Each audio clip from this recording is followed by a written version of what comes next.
All right. Well, getting back into what you're using now and whatnot. I believe you're still using CCM sticks, right? And Yeah, with right now, yeah. yeah. So, and in like our comments and in the equipment world all over, there's a lot of chatter about, what's going on with CCM now and what they've done in terms of not offering older builds anymore. And from one of our earlier conversations, that affected you. So why don't you hmm tell the viewers here kind of what you went through and what your favorite build was, and when CCM told you, sorry, can't do that anymore." Yeah, yeah. So I stumbled upon that because I ended up signing with Cardiff halfway through the season. So it was pretty abrupt, and they obviously didn't have a stick order for me or anything like that. So I kind of walked into the team, and they were like, "Well, what do you use?" type of thing. We'll see what we got. And at the time, it was the FT4s that were out. So I picked up, I had a couple FT4s from a guy who was injured, and I went through those pretty quickly. And then I had to shift over to another guy's, and it was an FT4 again, but it was completely different build. And I was like, well, this is completely different. It still had the R shaft shape and everything like that, but it was way skinnier, way lighter. It had way more pop to it. I loved it.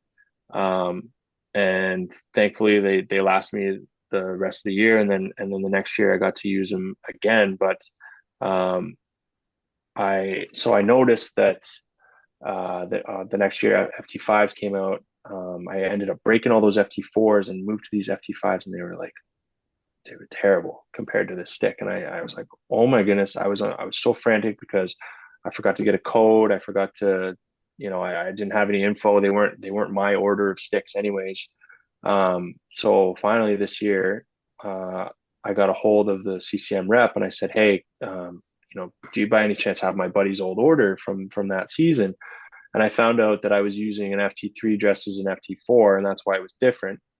And I was like, okay, just give me the same thing. Like that was the magic stick. It was awesome. Um, and he said, yeah, like unfortunately we can't do that anymore. CCM's cut all of their old builds up to an FT5. The lowest you can get is an FT5 now. So I was like, oh my goodness, this is the worst news ever. And then it clicked for me. I was like, well, McKinnon just switched to Bauer. Like, what's going on? So I asked him. I said, like, is this why? And he said, yeah, I don't have any explanation as to why, but even the top dogs aren't getting what they normally have. Um, Obviously, Nate was using an old build and was just getting it dressed as whatever the year was. But so I ended up, I was like, I'm not using these FT5s again because they were junk. So right now I have an FT6 dressed as a seven.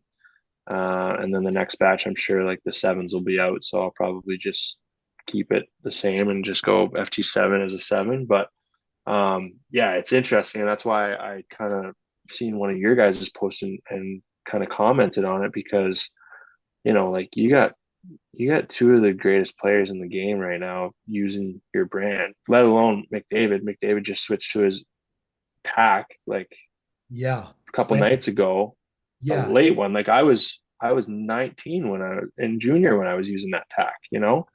And crazy shift from him, anyways, because I think Adam Oates switched him to that P92, mhm. and then now he's back to the Iginla, his old Iginla curve, which I'm hearing is a Live 4, which is insane.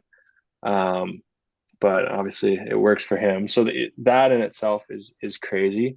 But like you know, you literally have Sidney Crosby and Nathan McKinnon, and you're gonna just say like, "Hey, sorry, we're not doing those anymore." So it's kind of baffling. Like, I think I can understand why Nate was a little sour and just did a full brand switch up because, I mean, that's terrible news. I was devastated, and I don't play in the NHL. So